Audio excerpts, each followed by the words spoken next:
అయితే మనలో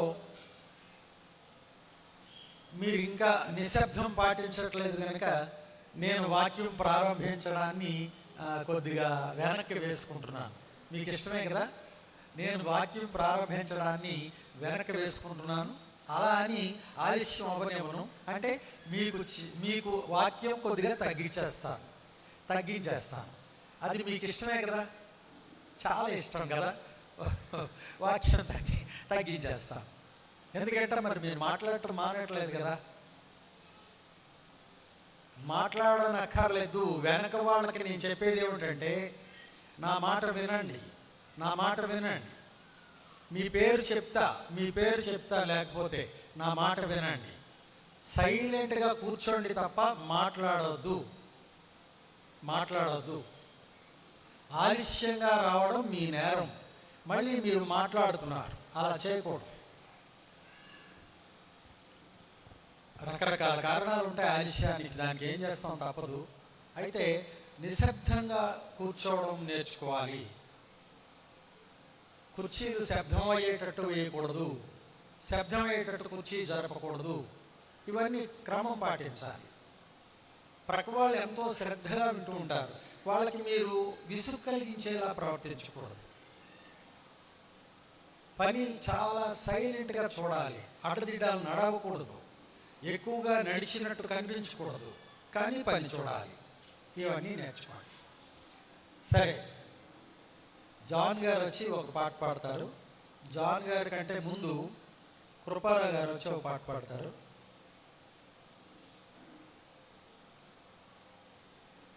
ముందు రాలేదు. నేను సింగర్ని, నేను పాడగలను అని రాలేదు కనుక నేనే పాపం బాధపడతారేమో అని దయదలిచి ఒక పాటిస్తున్నాను. కాబట్టి వాళ్ళు చాలా నష్టపోయారు, దానికి నేనేం చేయలేను.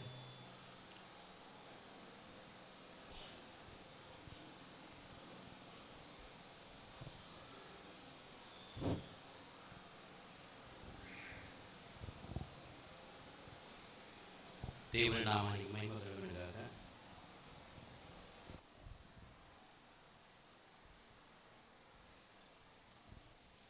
పరిశుద్ధుడనే పాట పాడుకుని మహాదేవుని కనపడతామండి. పరిశుద్ధుడు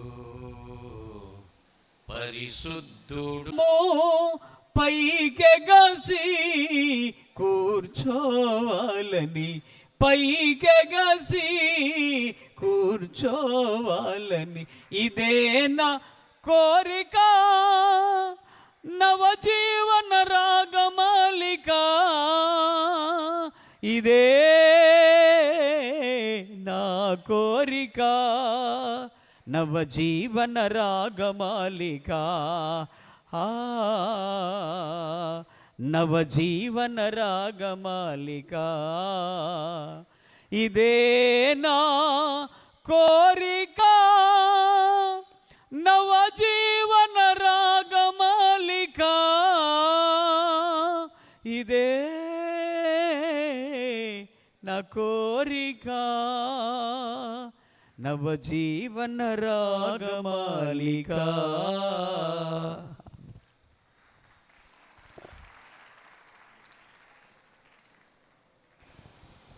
సరే, ఇంకా వస్తూనే ఉన్నారు మనుషులు. అయినా కూడా ఇంకా సమయం లేట్ చేస్తే మర్యాద ఉండదు.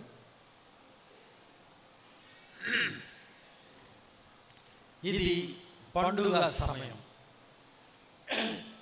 పండుగ సందర్భం. ఏం పండుగ అన్నారనుకోండి, యేసుక్రీస్తు ప్రభు లోక రక్షణార్థమై అందరినీ పాప కారణంగా నాశనం వైపెడుతున్న ప్రతి జాతి మనిషిని, భూమి మీద మానవ జన్మగా పుట్టిన ప్రతి మనిషిని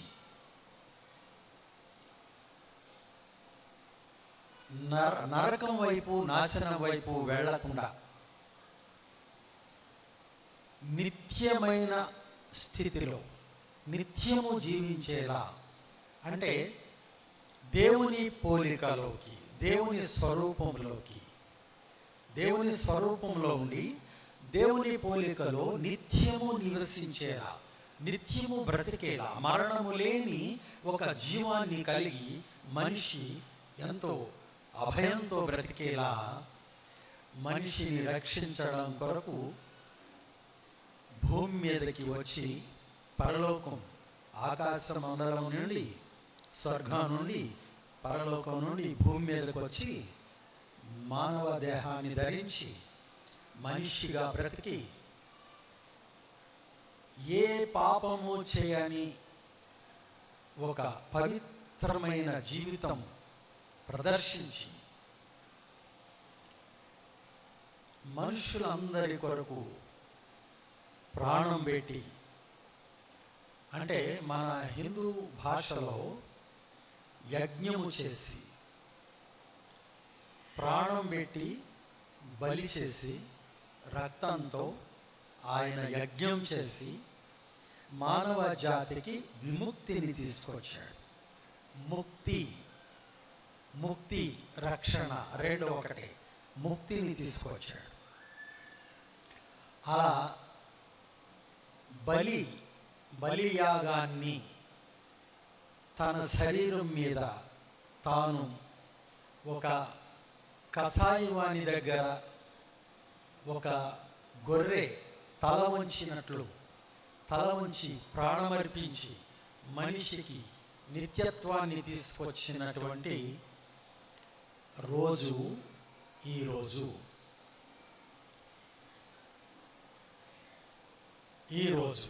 అందుచేత ఇంత గొప్ప కార్యాన్ని చేసి గిద్యోన్ రాజుబాబు గారు మీరంతా ఒక 4-5 వెనక నిలబడి సైలెంట్గా లోపలికి వచ్చి కూర్చొనేటట్టుగా మనుషులకి గైడెన్స్ ఇవ్వండి. మాట్లాడకూడదు. గేట్ దగ్గరే మీరు మనిషిని ఆపండి.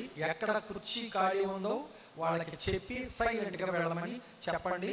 కుటుంబంగా కాదు, వెళ్ళి ఎక్కడ ఉంటే అక్కడ కూర్చోమనండి. అక్కడ ఆఫ్ చేయండి, మనుషుల్ని గేట్ దగ్గర ఆఫ్ చేయండి. కుర్చీ మీరే చూపించండి, కూర్చోబెట్టండి, అంతే. కనుక ఈ దినం అంత ఆశ్చర్యమైన, అద్భుతమైన, ఒక మహానందకరమైనటువంటి దినం అన్నమాట.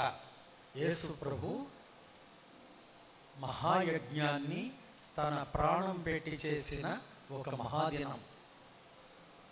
అందుచేత దీన్ని ఆయనకి ప్రాణం పోయినా మనకి ప్రాణం దక్కింది గనక అంత విషాదమైన విషయాన్ని అంత ఆనందకరమైన విషయంగా పండగ చేస్తున్నాం.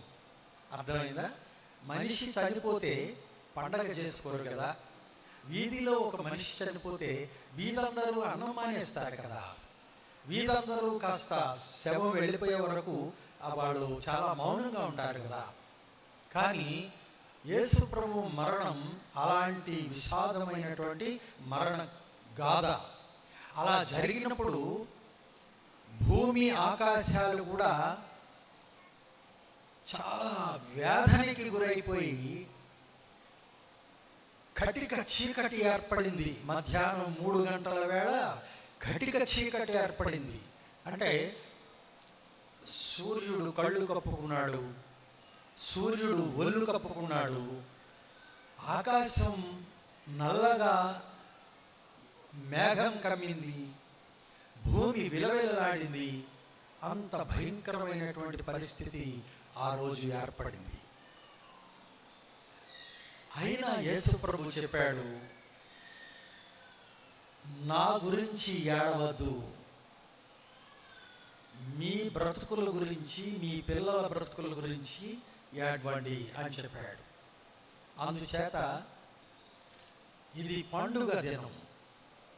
మనల్ని భయంకరమైనటువంటి శిక్షార్హులుగా నరకం పాలై నరకంలో నాశనానికి వెళ్ళే మనల్ని దేవునితో సమానంగా నిత్యత్వానికి తీసుకొచ్చింది ఆ బలి. అందుచేత దీన్ని చాలా వేడుకగా, పండుగగా, చెయ్యగలిగినంత ఆనందంగా ఉత్సహించి చేసే ఒక పండుగగా మనం దీన్ని ఆచరిస్తున్నాం అన్నమాట. ఇక జీవితంలో దేన్ని ఆకాశమంత ఎత్తైన ఉపకారాన్ని కానీ లాభాన్ని కానీ చూసి ఆనందించలేనంత ఎక్కువ ఆనందం దీనిలోనే ఉంది. అందుచేత దీన్ని అంత ఆనందకరమైనదిగా మార్చుకున్నాం అన్నమాట. అలా దేవుడే ఏర్పాటు చేశాడు, దీంట్లో ఆనందించమని చెప్పాడు. కనుక ఇది యేసుక్రీస్తు అనేటువంటి ఒక ఆయన ప్రాణం పెట్టినటువంటి ఒక దిన సమయం. ఆయన సరిగ్గా మధ్యాహ్నం 3 గంటలకి ప్రాణం పెట్టాడు అన్నమాట. 3 తర్వాత 6 గంటలకి ఆ దినం అయిపోతుంది అన్నమాట. బైబిల్ ప్రకారంగా కానీ చంద్రుడు ప్రకారంగా కానీ రోజు సాయంకాలం 6 గంటలతో ముగిసి కొత్త రోజు ఆరంభమవుతుంది. ఈ క్యాలెండర్లన్నీ కూడా నిజం కాదు, అవి మన జీవన విధానాన్ని నడుపుకోవడానికి సులువు చేయడానికి క్యాలెండర్స్ తయారు చేశారు. అది మీరు ఒక జీవితం కొరకు వాడుకోండి. కానీ దైవిక విషయాల కొరకు క్యాలెండర్ వాడాలంటే అమావాస్యని ఆధారం చేసుకొని మాత్రమే నెల ఆరంభించాలి, క్యాలెండర్ ఆరంభించాలి. అమావాస్యని మాత్రమే ఆధారం చేసుకోవాలి. మార్చిలో వచ్చే అమావాస్య నుంచి మనం సంవత్సరం లెక్క పెట్టాలి. మార్చిలో వచ్చే అమావాస్యతో మీరు సంవత్సరం లెక్క పెట్టాలి. అలా క్యాలెండర్ కూడా సూర్య చంద్ర నక్షత్రాలతో వాస్తవ క్యాలెండర్ నడుస్తుందన్నమాట. ఆ క్యాలెండర్ని ఫాలో అయ్యి అమావాస్యని గుర్తించి సరిగ్గా మార్చిలో వచ్చే వసంత ఋతువులో వచ్చే అమావాస్యను తీసుకొని సంవత్సర ఆరంభాన్ని ప్రకటిస్తారు. ఏ మతం వాళ్ళు చేసినా, ఎవరు చేసినా, మనిషి అన్నవాడు ఎవరైనా మార్చి నెలలో వచ్చే అమావాస్యతో సంవత్సరారంభాన్ని చేస్తే వాళ్ళు సూర్య చంద్రుల నుంచి వచ్చే ఋతువుల్ని ఆధారం చేసుకొని నెల నిర్ణయించారు అని అర్థం. అందుకనే మన హిందూ మతంలో ఉగాది అప్పుడే వస్తుంది.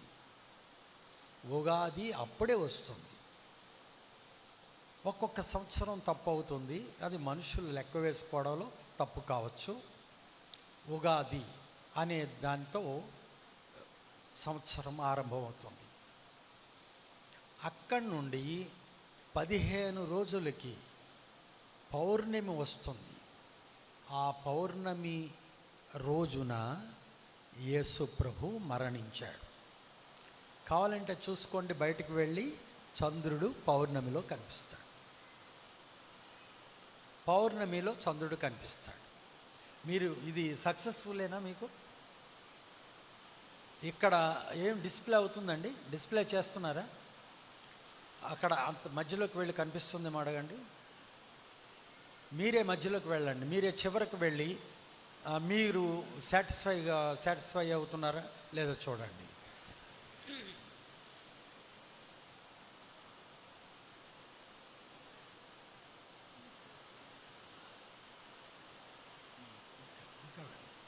చివరికి వెళ్ళాలి, చివరికి.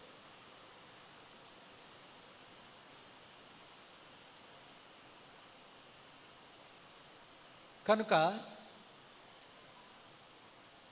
దైవిక విషయాలకి ఎవరైనా దైవభక్తిని కోరి దేవుని విషయాలు మాట్లాడాలన్నప్పుడు కానీ, దేవుని విషయాలని గ్రహించాలన్నప్పుడు కానీ మీరు దయచేసి మీ గోడకి తగిలించిన క్యాలెండర్ ఫాలో అవ్వకండి.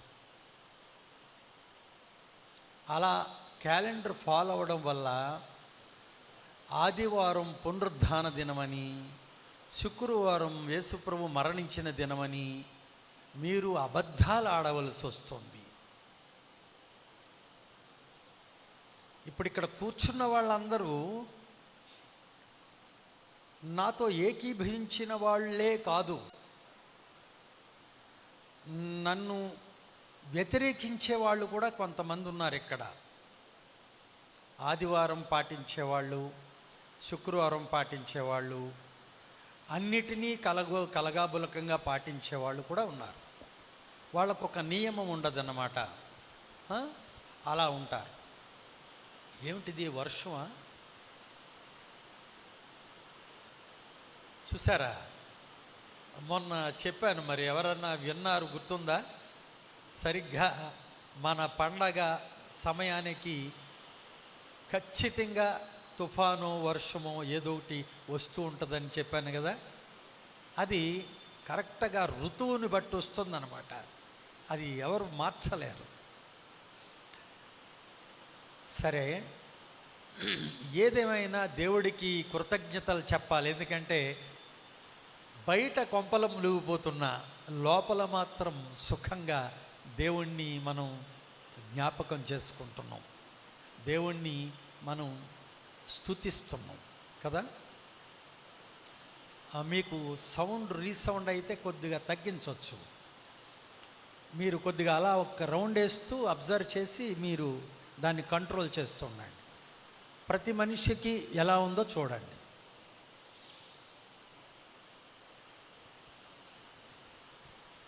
సరేనా? కనుక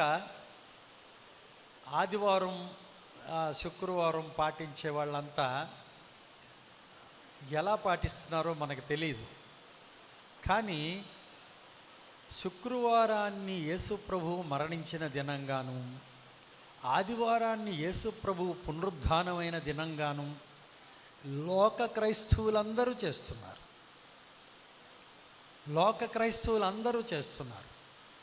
కానీ మనం చేసిన వారంలోనే చేస్తున్నారు. మనం చేసిన 2-3 రోజులు పక్కనే చేస్తున్నారు. మనం ఈరోజు ఈ వారం ఈ సంవత్సరం ఆదివారం చేస్తున్నాం. వాళ్ళు మొన్న శుక్రవారం చేసేసారా? రేపు శుక్రవారం చేస్తారా? రేపు శుక్రవారం చేస్తారు. ఎప్పుడు లోక క్రైస్తవులకి మనకి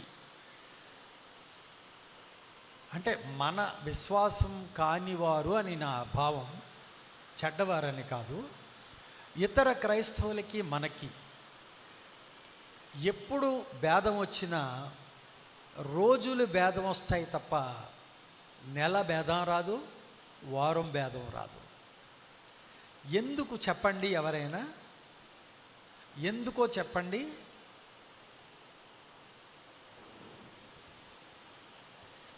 అంటే సరిగ్గా మార్చి నెలలో వచ్చే అమావాస్యనే లెక్కేస్తున్నారు.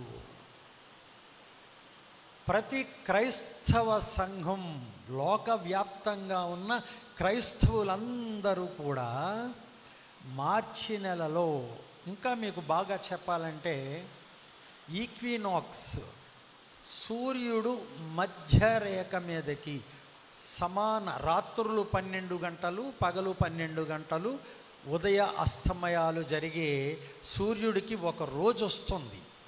6 నెలల్లో ఒక రోజు మాత్రమే వస్తుంది. ఆ రోజును తీసుకుంటారన్నమాట సంవత్సరానికి. అలా వచ్చే మార్చిలో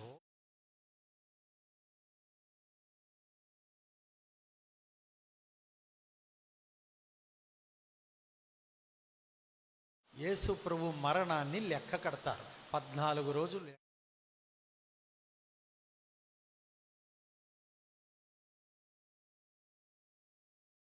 ఆ మరణం లెక్క పెట్టినప్పుడు అది లూథరన్స్ కానీ, పెంతెకోస్తులకు కానీ, క్యాథలిక్స్ కానీ, దీనికి అంతటికీ క్యాథలిక్సే కారణం అనుకోండి.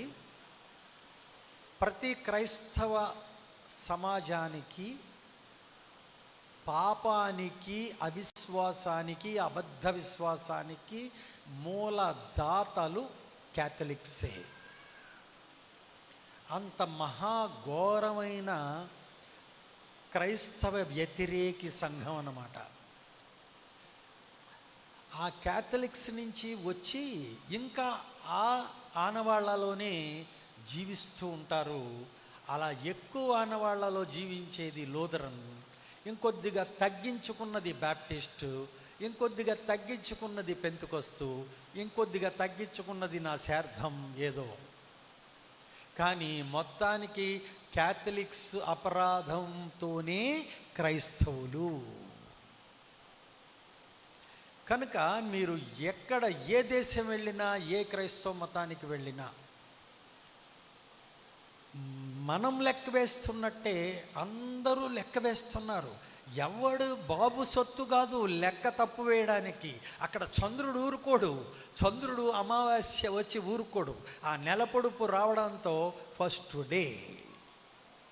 ఫస్ట్ డే అలా 14 రోజులు లెక్కబెట్టి యేసు ప్రభు మరణం. ఇది బైబిల్ ప్రకారంగా, బైబిల్ భాషకు చెంది ఈ నెల అబీబు నెల. దీని పేరు అబీబు నెల లేక నీసాను నెల.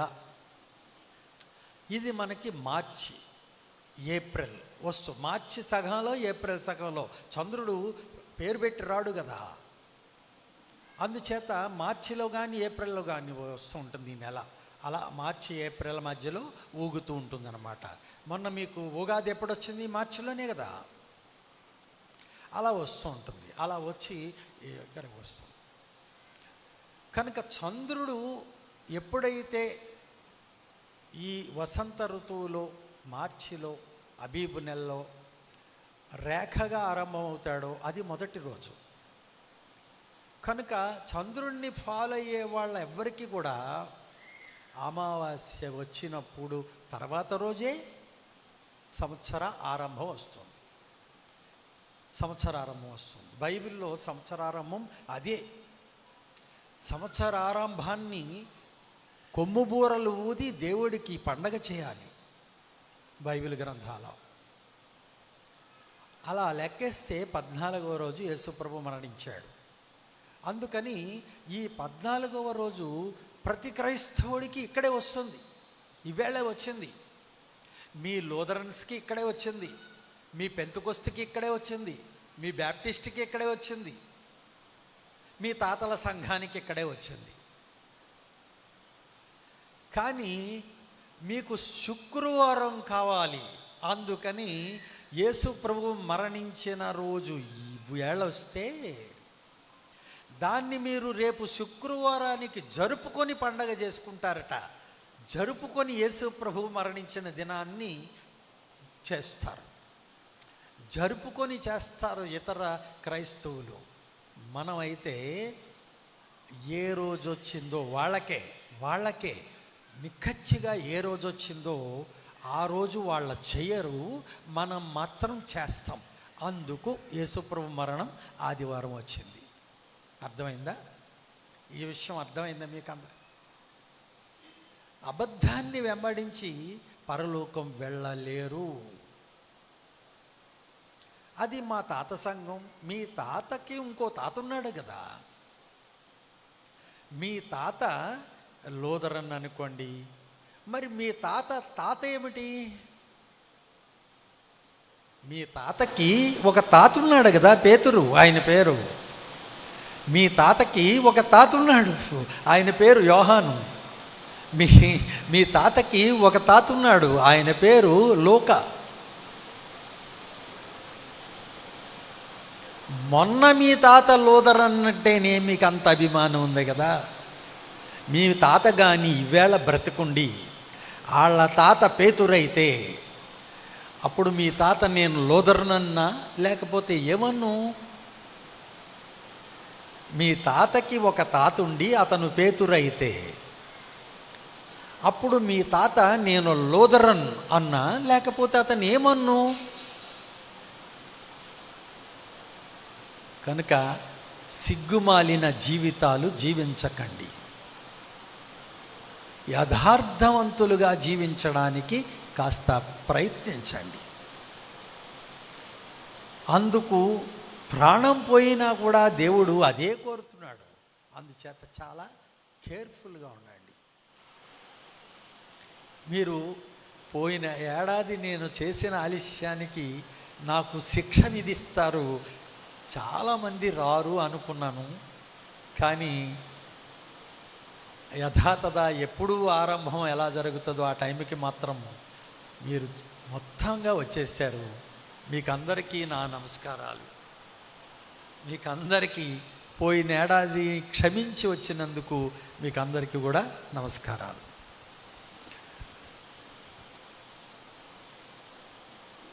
సరే, కానీ శుక్రవారం అనే ఆ ప్రాధాన్యత నీకు ఎందుకు వచ్చింది? యేసు ప్రభు ఈరోజు మరణిస్తే మాని శుక్రవారం చేసుకోవడానికి కారణం ఏమిటి? పునరుద్ధానం ఆదివారమే రావాలని నీకు పట్టింపు. దేవుడు చెయ్యంది నువ్వెందుకు చేస్తున్నావు? అంటే ఇదంతా సాతాను చేతిలో క్యాథలిక్కులు చేస్తున్న మాయ. క్యాథలిక్స్ ఎవరంటే రోమియులు ఎవరంటే సూర్యుణ్ణి ఆరాధించే ప్రజలు. వాళ్ళు కర్మగాలి క్రైస్తవ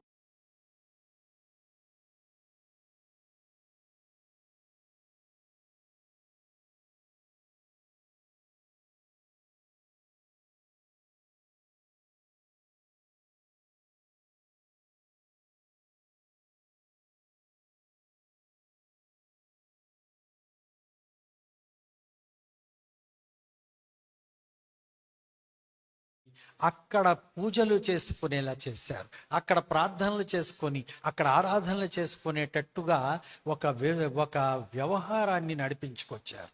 ఎందుకంటే ఆదివారము అంటే ఏ గ్రహం పేరో చెప్తారా ఎవరైనా? సన్ డే అంటే అక్కడ సన్ అనే మాట సూర్యుడు. రవివార్ హిందీలో రవివార్ అంటే రవి అంటే సూర్యుడు. మరి ఆదివారం అంటే సూర్యుడి పేరు ఉందా? క్రైస్తవులు ఏం చెప్తారంటే ఈ క్యాలెండర్ చూపించి, సిగ్గులేదు వాళ్ళకి, ఈ క్యాలెండర్ చూపించి ఆది అంటే ప్రారంభం, అందుకని మొదటి రోజు అంటే క్యాలెండర్లో ఆ వీక్లో వారంలో మొదటి రోజు ఆదివారం, అందుకని ఆది అంటే మొదటట, వారము అని పేరు పెట్టారట. కాదు, ఇది ప్రపంచాన్ని చుట్టింది. చూడండి, ఎందుకంటే రోమన్ క్యాథలిక్లు ప్రపంచాన్ని అదుపులోకి తీసుకొచ్చారు. రోమన్ క్యాథలిక్ల ప్రభావంతో ఈ ప్రపంచం అంతా ఇవి నడుస్తుంది. ఎంతో కొంత అప్పటి ప్రభావం ఇంకా నడుస్తుంది. అందుచేత వాళ్ళు సండే ఇంగ్లీష్లోకి వెళ్ళిన సూర్యుడితో పేరు పెట్టారు. కర్మగాలి హిందీలోకి వెళితే కూడా సూర్యు పేరుతోనే వారం ఆరంభమైంది. ఏమన్నా దమ్ముంటే, సత్తా ఉంటే, హిందీకి నాంది సంస్కృతం కదా, సంస్కృతంలో ఈ రవివార్ అనే పేరు ఈ క్యాలెండర్ నుంచి వచ్చిందా, లేకపోతే ఫస్ట్ కనిపించిన గ్రహం సూర్యుడే గనుక అది గ్రహం కాదు, నక్షత్రం, గ్రహం అనుకొని ఆ పేరు పెట్టారా? ఏ కారణం చేత, ఏ భాష ప్రభావంతో సూర్యుడనే పేరు వచ్చింది అని చెప్పమనండి. ఒకవేళ కనిపిస్తున్న దాన్ని బట్టి వస్తే అది భారతదేశ సంస్కృతి కాదు. సూర్యుడిని ఆరాధించే ప్రజలు భారతీయులు కాదు. మన పైన కాశ్మీర్కు పై దేశాల్లో ఉన్నారు. అక్కడి నుంచే సంస్కృతం కూడా వచ్చింది. అందుకని ఈ రవివారం కూడా వచ్చింది. అక్కడి నుంచే రోమన్ క్యాథలిక్స్ వచ్చారు. అందుకని సండే వచ్చింది. అలా ఆదివారము అని తెలుగులోకి ఎందుకు వచ్చిందో తెలుసునా? సూర్యుడి పేరు ఆదిత్యుడు. సూర్యుడి పేరు ఆదిత్యుడు. ఆదివారము అంటే సూర్యవారము అని అర్థం. ఆదివారం అంటే బిగినింగ్ డే కాదు, ఫస్ట్ డే కాదు. తెలియని మాటలు మాట్లాడుతున్నారు. తెలిసి తెలియని మాటలతో మాట్లాడే ప్రసంగికులు ఎక్కువైపోయి వాళ్ళే ఉన్నత స్థాయిలో ఉండడం వల్ల అందరూ గంగిరెద్దుల్లా తల ఊపే పరిస్థితిలో తప్పడం లేదు. కనుక ఆదివారం అంటే సూర్యదినం. అక్కడికి నిన్ను అన్నిట్లోంచి బయటపడి యేసు ప్రభు రక్తంతో కడగబడి బయటకు వచ్చిన క్రైస్తవుణ్ణి యేసు ప్రభు మరణించి వెళ్ళిన 3వ శతాబ్దానికి 3వ 100 కాలానికే మళ్ళీ వెనక్కి పట్టుకెళ్ళిపోయారు. అదే క్రైస్తవ రోమన్ క్యాథలిక్ సంఘం. క్రైస్తవుడు మోసగించబడి వెనక్కిపోతే అదే క్రైస్తవ రోమన్ క్యాథలిక్ సంఘం. నువ్వు ఇంకా దాన్నే పాటిస్తున్నావు. ఇంకా నీకు శుక్రవారం ప్రధానం తప్ప నా ప్రభువు ఈ రోజు మరణించాడు అన్నది నీకు ప్రధానం కాదు. ప్రధానం కాదు. ఆడవాళ్ళు కాళ్ళు ఊపడం, మగవాళ్ళైనా కూడా కాళ్ళు ఊపడం అది చాలా తక్కువ స్థాయిని తెలియచేస్తుంది. అలా ఊపకూడదు. కొంతమంది తెలియకుండా ఊపుతారు. అప్పుడు హోమియో డాక్టర్ దగ్గరికి వెళ్ళి నా కాళ్ళు నేను నిలుపుకోలేకపోతున్నాను, అవి ఊపుతూ ఉంటే కానీ నాకు సుఖంగా ఉండదు అని చెప్పండి. ఆయన మందు వేస్తాడు, మీకు తగ్గిపోతాయి. అలవాటుగా ఊపితే దరిద్రం. దరిద్రం అంటే నేను శాస్త్రం చెప్పట్లే. నువ్వు అలా ఊపుతున్నావు అంటే నీ నరాలలో ఒక వ్యాధి ఉంది. అందుచేత నువ్వు తప్పకుండా దరిద్రం అనుభవిస్తావు. వ్యాధి వల్ల సుమా, నక్షత్రాల వల్ల కాదు. శరీరంలో ఆ వ్యాధి తగ్గితే నువ్వు చురుకుగా ఉంటావు అన్నమాట. అలా కాకుండా అలవాటుగాను ఏవో చూసి నేర్చుకోవడాల వల్ల చేస్తే అది నీ గౌరవాన్ని తగ్గించేస్తాం. అందుచేత ఎంత డబ్బులున్నా, ఎంత పదవులున్నా, మీకు ఉద్యోగాలు ఉండొచ్చు, ఏమైనా ఉండొచ్చు, కాళ్ళు ఇలా ఊపడం అనేది ఎప్పుడూ చేయకండి. అది మర్యాదకి సూచన కాదు. అందుకని కాలు మీద పాదం వేసి లోపలికి తొక్కు పెట్టండి. లోపలికి పెట్టుకొని కుదురుగా కూర్చోవడం నేర్చుకోండి.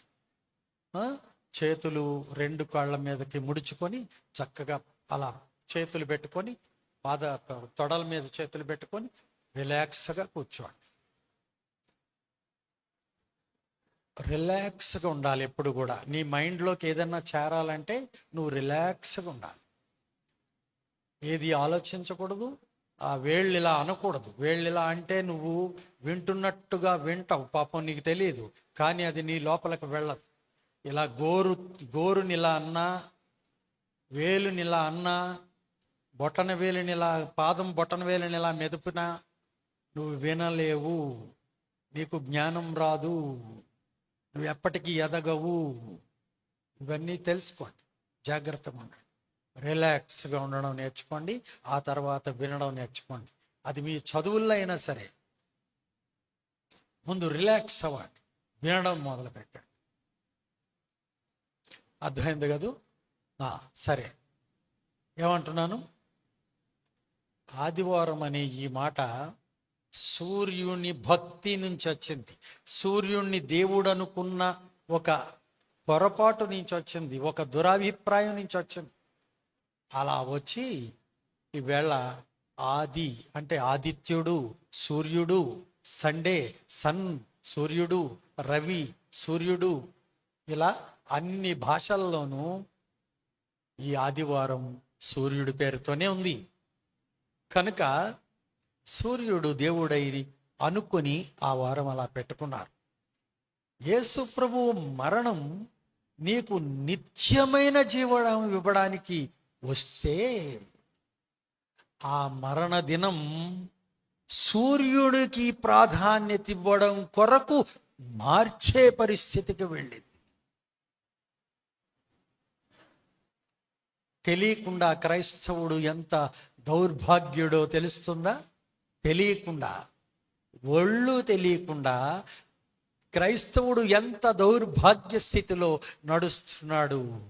దేవుడు నీ కొరకు ప్రాణం పెట్టి త్యాగం చేస్తే, యేసు ప్రభు దేవుని కుమారుడైన దేవుడు నీ కొరకు ప్రాణం పెట్టి త్యాగం చేసి ఈ దినం నన్ను గూర్చి జ్ఞాపకం చేసుకొని అనేక మందికి ప్రకటించడం కొరకు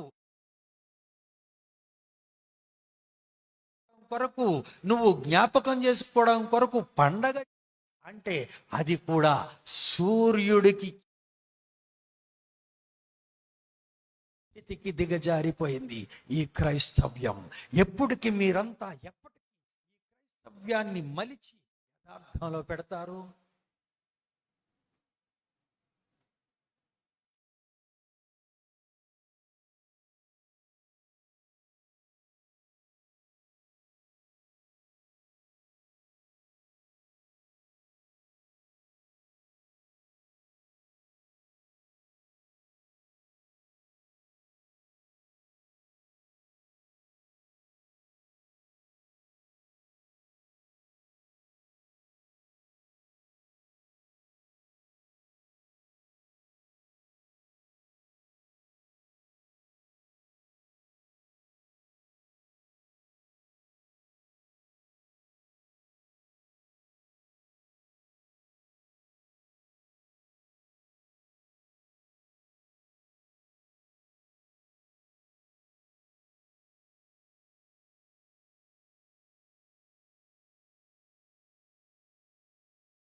మీ దుంపదగా మీకు ఆదివారం ఎలా వచ్చింది అంటే మీకు ఆదివారమే వచ్చింది.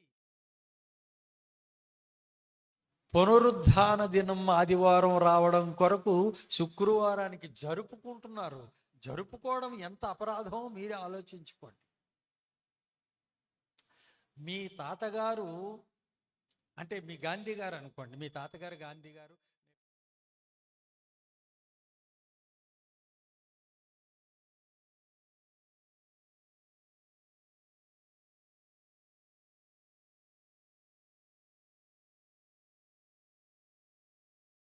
తర్వాతకి చేసుకోండి, ఎలా ఉంటుందో తెలుస్తుంది. అది చేయరుగా, అలా చేయరుగా, అలా చేయరు కదా. మరి ఇంతకంటే విలువైన యేసు ప్రభు మరణాన్ని మార్చి చేయడానికి మీకు హక్కు ఎక్కడుంది? అధికారం ఎక్కడ?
రోజుని నువ్వెలా నిర్ణయిస్తున్నావు?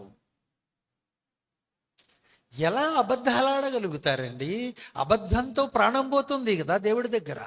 అబద్ధం అనేది ప్రాణం తీస్తుంది కదా. మరి దేవుడిని నమ్మాక కూడా అబద్ధం ఏమిటి? మళ్ళీ దేవుడు పేరు పెట్టి కూడా అబద్ధం, దేవుడు పండగ మీద అబద్ధం, దేవుడు వర్తమానం మీద అబద్ధం ఎలా ఆడుతున్నారు? సో ఈ అబద్ధ వైఖరితో మనం ఒకరిని ఏమీ రక్షించలేం. ఒక దొంగతనం చేశారనుకోండి, ఒక వ్యభిచారం చేశారనుకోండి, ఒక మర్డర్ చేశారనుకోండి, అది మీ క్రైస్తవ్యానికి ఏమి ఇబ్బంది కలిగించదు. మీ ప్రాణం మాత్రం నరకానికి పోతుంది, మీరు మాత్రం నాశనం అవుతారు. క్రైస్తవ్యానికి ఏమి ఇబ్బంది కలిగించదు. కానీ దేవుని వ్యవహారంలో ఒక అబద్ధం ఆడారనుకోండి, తరతరాలుగా కోట్ల మంది చచ్చిపోతారు, నాశనం అయిపోతూ ఉంటారు. కనుక అబద్ధం అనేది పనికిరాదు సంఘానికి. దేవుని విషయాలలో ఏది కూడా మనం తప్పు చెప్పకూడదు. కనుక ఆదివారం అనే ఒక సూర్యుడి మీద నీకంత భక్తి ఎందుకు? అసలు ఈ క్యాలెండర్ పేర్లు నీ బైబిల్లోకి ఎందుకు తేవాలి? ఆది, సోమ, మంగళ, బుధ, గురు, శుక్రాల, శని అనే ఈ వారాలు ఏవి కూడా బైబిల్కి సంబంధించిన వారాలు కాదు. బైబిల్కి సంబంధించిన వారాలు కాదు, హిందూ మతానికి సంబంధించిన వారాలు కాదు, ఎవరికి సంబంధించిన వారాలు కాదు. వారాల పేర్లేమీ కూడా. ఈ వారాలన్నీ మధ్యలో వచ్చినాయి. క్యాలెండర్ కదా అని ఒక చిన్న బుక్లెట్ మీకు విశాలాంధ్ర బుక్ స్టాల్లో అమ్ముతారు. ఒకసారి కొనుక్కొని చదవండి. క్యాలెండర్ కదా అనే పుస్తకం చిన్నది. ఆ పుస్తకం చదువుకోండి, కొనుక్కొని ఇంట్లో పిల్లల చేత చదివించండి, ఇంట్లో లైబ్రరీలో మెయింటైన్ చేయండి. నా దగ్గర 3-4 ఉండేవి. పట్టుకెళ్ళిన వాళ్ళు ఎవరు, పట్టుకెళ్ళిపోతారు ఎవరు. అలా క్యాలెండర్ కదా అనే పుస్తకం చదువుకోండి.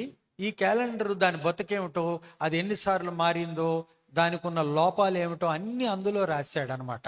ఒక సైంటిస్ట్ రాశాడు. అతని పేరు మహేంద్రనాథో మరి ఏంటో, అది గుర్తు రావట్లేదు. అతను రాశాడు ఆ పుస్తకాన్ని. కాబట్టి మీరు అది చదువుకోండి. ఇలా అపరాధం చేసి పండుగలు చేస్తే ప్రయోజనం ఉండదు.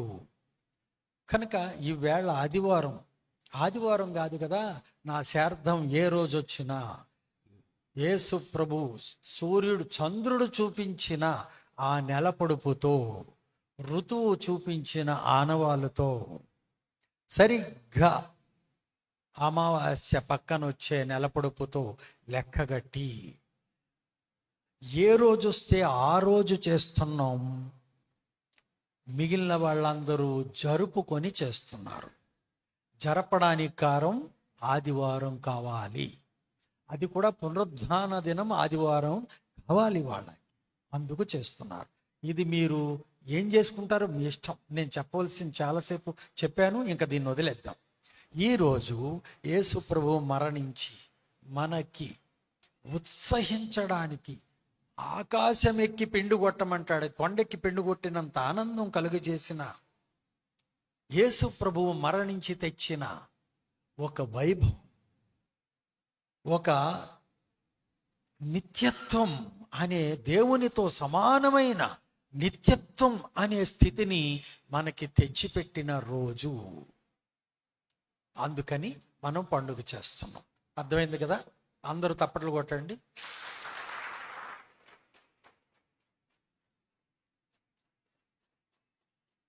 నేను తప్పట్లు కొట్టమన్నది చాలా బాగా చెప్పారని కాదు.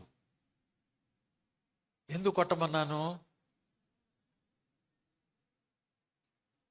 ఇందాక చెప్పానే, జాడ్యం ఉంటే చేతుల్లో అవుతాయని. ఆ చేతులు కొద్దిగా అలా కొడితే కొద్దిగా శరీరంలో జబ్బు తగ్గుతుందని. అది కూడా కాదు. అసలు వాస్తవం ఇది అని తెలుసుకున్నాం, తెలియపరుస్తున్నాం. వాస్తవం ఇది అన్న విషయాన్ని ఇంత ఘనంగా తెలియచేస్తున్నందుకు వాస్తవాన్ని గురించి కొట్టమన్నాను తప్ప పొగడతలకు కాదు.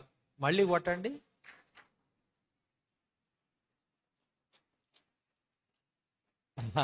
ఎంతమంది కొట్టట్లేదో అందరి చేతులు నాకు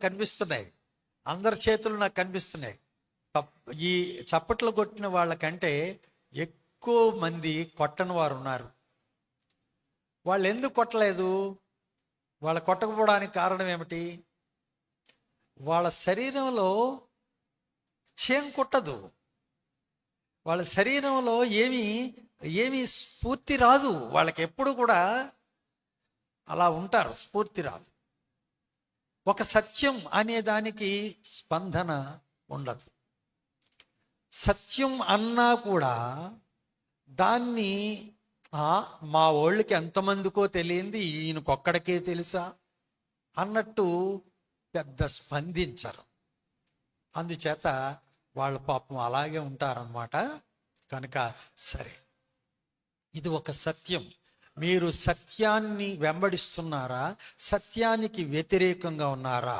అది మీ జీవితానికి సంబంధించిన విషయం, మీరే నిర్ణయించుకోండి.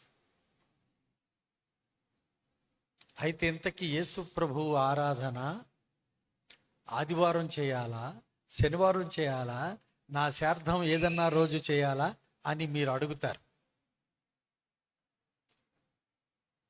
ఇది కూడా క్రైస్తవుడు నికృష్టమైన స్థితిలో ఉండడం వల్ల ఏ రోజు దేవుణ్ణి ఆరాధించుకోవాలి అని అడిగే చాలా నికృష్టమైన స్థితిలో ఉండి అడుగుతాడనమాట.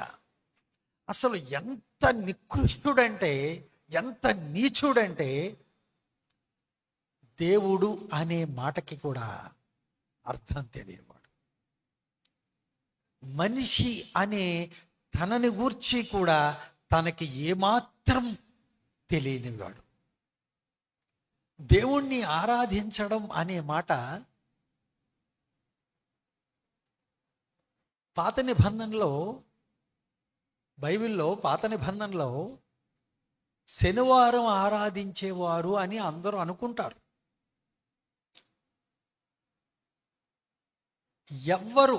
ఎవ్వరు శనివారం అనే మాటని ఇప్పటికిప్పుడు ఎవ్వరు రుజువు చేసినా నేను మనిషికి 1000 రూపాయలు చొప్పున గిఫ్ట్ ఇస్తాను, లేదంటే 10,000 వేసుకోండి పోని మీకు సరిపోకపోతే. 1000 గురించే లేచి చెప్పాలా అంటే పోని 10,000 వేసుకో. మా బతుకు 10,000 అంటే పోని 25,000 వేసుకో. పోని నీకెంత కావాలో అడుగు. పాత నిబంధనలో ఇశ్రాయేలీలు శనివారం అనే రోజు ఆచరించి ఆరాధన చేశారు అని బైబిల్లో నువ్వు రుజువు చేస్తే నువ్వెంత అడుగు అంత ఇస్తాను, నేను ఓడిపోతాను. విశ్రాంతి దినము గడిచిన తరువాత ఆదివారమున అనే వాక్యం చదివితే నువ్వు అబద్ధం చదువుతున్నావు. నువ్వు చదువులేని మూర్ఖుడివి, అబద్ధం చదువుతున్నావు. చదువుంది, నువ్వు చాలా పిహెచ్డి చేసావు, కానీ నువ్వు ఒక అబద్ధం చదువుతున్నప్పుడు నిన్ను చదువు ఉందనాలా, చదువు లేదనాలా? చదువులేని నేను ఒక సత్యం మాట్లాడుతున్నాను. ఎంతో పెద్ద చదువుతున్న నువ్వు ఒక అబద్ధం మాట్లాడుతున్నావు. మన ఇద్దరి మధ్య నిజమైన చదువుకున్నవాడెవడి లెక్కని? కనుక అబద్ధ క్రైస్తవ్యం అనే గొడుగు కింద ఎంత కాలం ఉన్నా, ఎంత మంచిగా ఉన్నా వాళ్ళ జీవితానికి దేవుడికి సంబంధం ఉండదు. ఎందుకంటే దేవుడు అబద్ధానికి ఏమాత్రం దగ్గరగా ఉండడం. కనుక విశ్రాంతి దినము గడిచిన తరువాత ఆదివారమున అని నువ్వు చదివే తెలుగు బైబిలు కనీసం ఇంగ్లీష్ బైబిల్తో సమంగా లేదు. ఇంగ్లీష్ బైబిల్లో విశ్రాంతి దినము గడిచిపోయిన తర్వాత first day of the week అని ఉంది. బైబిల్లో వీక్ అన్నప్పుడు నీ క్యాలెండర్లో వీకా, నీ క్యాలెండర్లో వారమా, నీ క్యాలెండర్లో ఉన్న వారంలో మొదటి రోజు ఆదివారమా, లేకపోతే బైబిల్లో ఏదైనా వారము అనే క్యాలెండర్లో వారం ఉందా? బైబిల్లో మాటని నీ క్యాలెండర్లో చెప్తావు ఎందుకు? కనుక అది మొట్టమొదటి పాపం. వారాల గురించి బైబిల్లో సంఖ్యాకాండంలో రాసి ఉంది, లేవీకాండంలో రాసి ఉంది. నువ్వు వెళ్ళి అక్కడ వారం అనేది ఎన్ని రోజులు వారము, వారం ఎక్కడ ఆరంభము, వారానికి మొదటి రోజేది నువ్వు చూసుకుని రా వెళ్ళి. కనుక ఇశ్రాయేలీలు, వాస్తవమైన ఇశ్రాయేలీలు 7వ రోజు ఆ శనివారంగా ఆచరించలేదు. కనుక శనివారం తర్వాత వచ్చే ఆదివారం అనుకొని, ఆదివారానికి ముందు రోజు విశ్రాంతి దినం కాబట్టి అది శనివారం అని నిర్ణయాలు చెయ్యకు. అది అబద్ధం. అది నువ్వు చదివే విధానమే కాదు, అది ఊరుకుంటున్నారు, ఒప్పుకుంటున్నారు. ఎవరు ప్రశ్నించట్లేదు కనుక నువ్వు చెప్పుకెళ్ళిపోతున్నావు. నీ కొడుకే, నీ పిల్లాడే ఆదివారం అనే మాట ఒరిజినల్గా ఉందో లేదో చెక్ చేయనా అని అడిగితే నువ్వు తప్పకుండా నీ కుర్రోడి దగ్గర ఓడిపోతావు. కనుక శనివారం అనే మాట కానీ, శుక్రవారం అనే మాట కానీ బైబిల్కి సంబంధించిన పదాలు కావు. కనుక బైబిల్ విషయాలకి ఈ క్యాలెండర్ తేకండి. ఇక్కడతో నేను దీన్ని ముగించేస్తున్నాను. మీకు అందరికీ నాకు దండం. అందుకని మీరు చాలా జాగ్రత్తగా అర్థం చేసుకోండి. ఈ పండగ ఆదివారం ఎందుకు చేస్తుంది?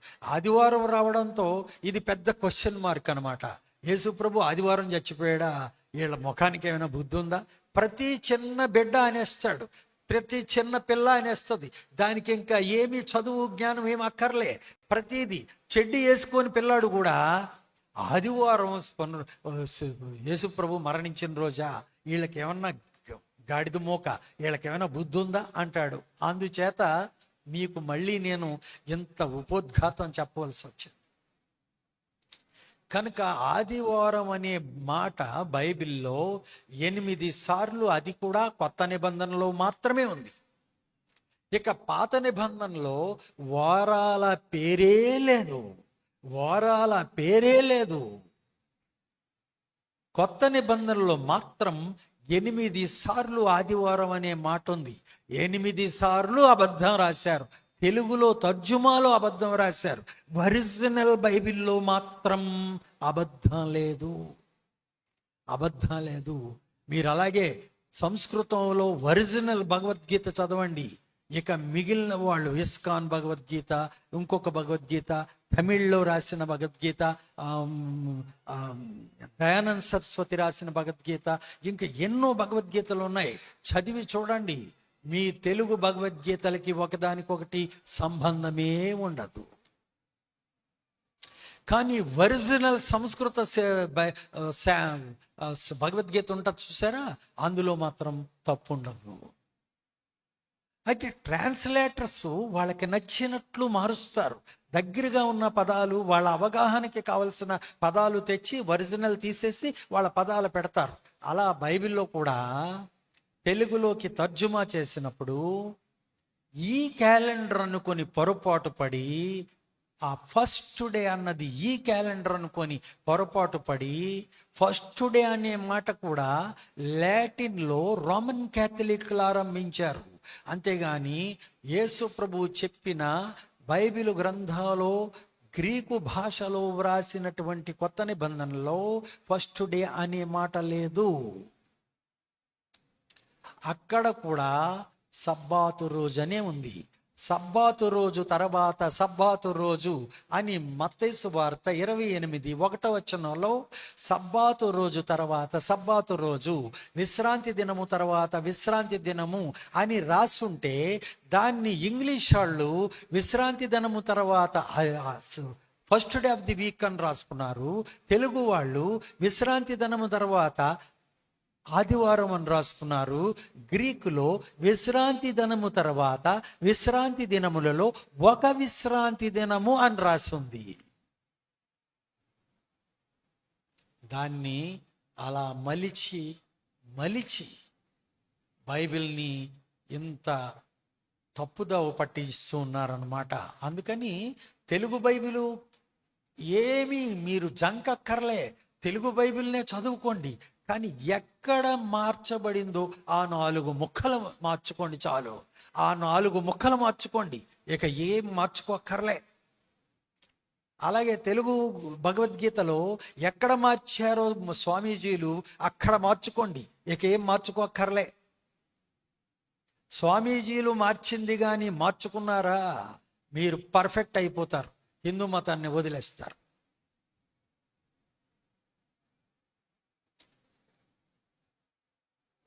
కనుక ఒరిజినల్ చదవండి. ఎవరు ఏ మతంలో ఉన్నవాళ్ళు వాళ్ళ మత గ్రంథాన్ని ఒరిజినల్లో చూస్తూ ఉండండి. ఎవరో మార్చిన దాన్ని నమ్మేయకండి గబుక్కున, ఒరిజినల్ చేసుకొని ఆయా మతం వారు ఆ దాన్ని అనుసరించండి. అనుసరించాకే మతం చెప్పుకోండి తప్ప అనుసరించకుండా క్రైస్తవులు, అనుసరించకుండా హిందువులు అని ఎప్పుడు చెప్పకండి. క్రైస్తవుడు అంటే ధర్మాన్ని అనుసరించే, అప్పుడు మాత్రమే క్రైస్తవుడు అవ్వాలి కదా. అది కనుక ఈరోజు యేసు ప్రభు మరణించిన రోజు, ఈ రోజు వచ్చింది ఈ సంవత్సరం. నెక్స్ట్ ఇయర్ మళ్ళీ 2 రోజుల తర్వాత వస్తుంది. 2 రోజులు మారుతూ ఉంటుందని. ఉదాహరణకి మీ తాత చనిపోయింది ఆదివారం అయితే మళ్ళీ ఏడాది ఆదివారం రాదు కదా, రాదన్న సంగతి అందరికీ తెలిసిన విషయమే కదా. కానీ ప్రపంచవ్యాప్తంగా యేసు ప్రభువుది మాత్రం వస్తుంది. మరి అదేం చిత్రమో తెలియదు. ఇంత నీచంగా ఉంది క్రైస్తవ్యం. కనుక కొద్దిగా చిన్నగా ఇలా మార్చుకుంటూ ముందుకు నడుస్తూ ఉండండి.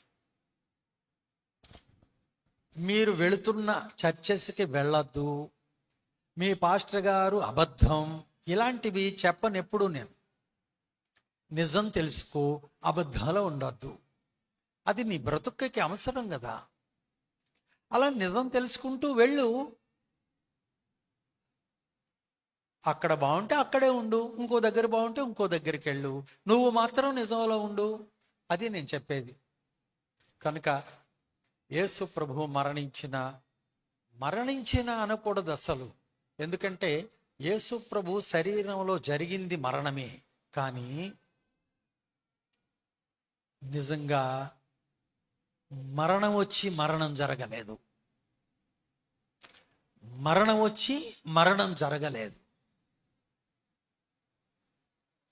ఎవరైనా చంపడాన్ని బట్టి మరణించలేదు.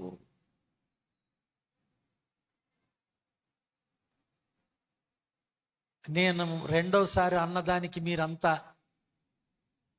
అలా అనుకున్నారు కదా.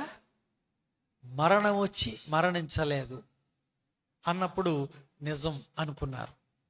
ఎవరైనా చంపడం వల్ల అనేటప్పటికీ అవును అనుకున్నారు కదా, మరణించలేదు. ఎవరైనా చంపడం వల్ల నా మాటలన్నీ ఇలాగే ఉంటాయి. అందుకని మొదటగా విన్నప్పుడు ఏటి గడ్డవాడు అనిపిస్తుంది, ఏమిటి గడ్డవాడు, వీడికి పిచ్చెక్కిందేమో అనిపిస్తుంది. 1-2 ముక్కల తర్వాత అమ్మ చచ్చినోడు బాగా చెప్పాడురా అనిపిస్తుంది. ఏమండి యోహాన్ గారు, అంతేనా? అనిపిస్తుంది. ఆ 2 ముక్కలు కొద్దిగా ఓర్పు పట్టాలి. మామూలుగా మాట్లాడినా అలాగే ఉంటాయి నా మాటలు. ఫస్ట్ గంటలో ఎవరికి అర్థం కాదు.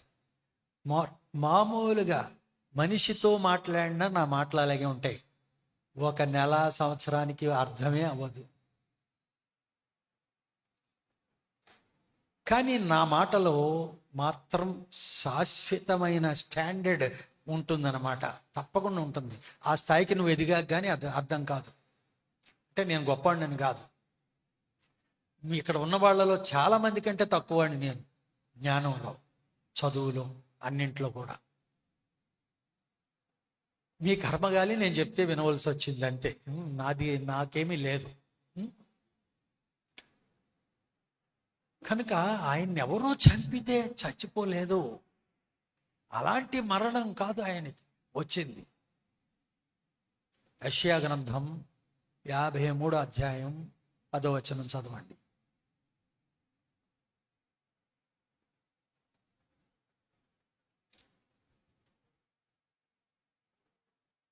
ఇప్పుడు మనం డిస్ప్లే ఇస్తారా, మరి చూపిస్తారా?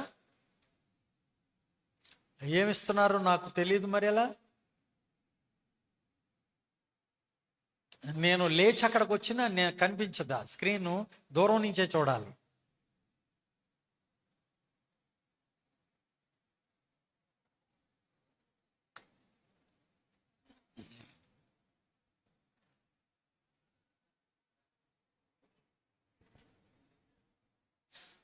ఓహో, ఈ పాంప్లెట్ ఇస్తున్నారా?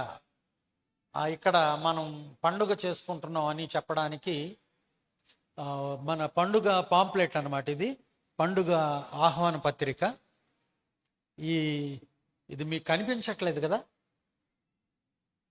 కనిపించట్లేదు అన్న వాళ్ళ చేతులు చూపించండి. కనిపించట్లేదు ఏమిటి? ఇక్కడి నుంచే కనిపించట్లేదట. అంటే ప్రొజెక్టర్ ప్రజెంటేషన్ ఒక 40 మందికి మాత్రమే పనికొస్తుంది. ఒక హాల్లో లైట్లు ఆర్పిన చీకట్లో ఒక 40-50 మందికి మాత్రమే పనికొస్తుంది.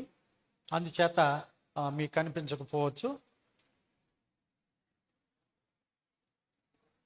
ఇది కాదు,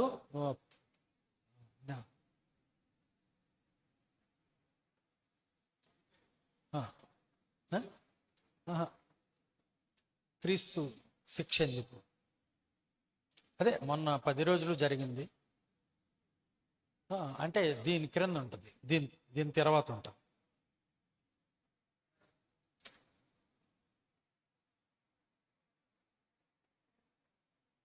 టైం చూసుకోవాలి నేను. అసలే రైట్ సైడ్ ఉందన్నారు.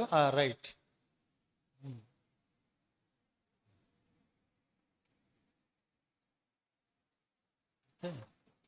ఇది పరలోకంలో దేవుడైన యెహోవా, ఆయనలో నుండి ఒక శక్తి రావడం వల్ల, ఆయన శక్తి వల్ల జరిగిన ఒక గొప్ప కార్యంగా అక్కడ ఏర్పడి, ఆయనలో నుండి ఆత్మ వచ్చి ఒక బిడ్డగా ఒక చిన్న సైజుగా ప్రారంభమై అది యేసుక్రీస్తుగా మారింది అని ఇక్కడ స్టాప్ అవుద్ది. అక్కడ ఉంచండి. అలా క్లిక్ చేయొద్దు, ఫార్వర్డ్ చేయొద్దు, అలా ఉంచండి. క్లిక్ చేశారు, మళ్ళీ వెనక్కి రాలేరు. మళ్ళీ స్టార్ట్ చేసుకోవచ్చు.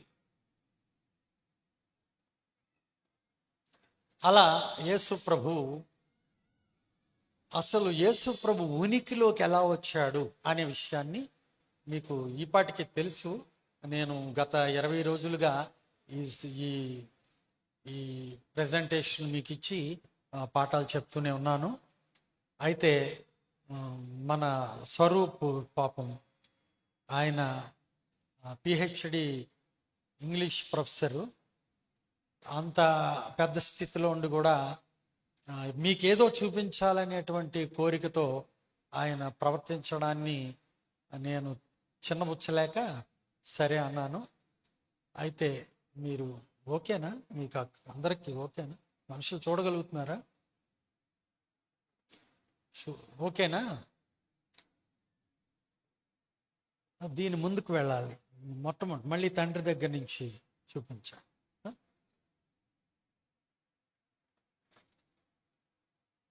అలా ఇక్కడ మీకేం చూపిస్తున్నానంటే, తండ్రి అయిన దేవుడు అంతే యేసు ప్రభువుని అలా చేసుకున్నాడు.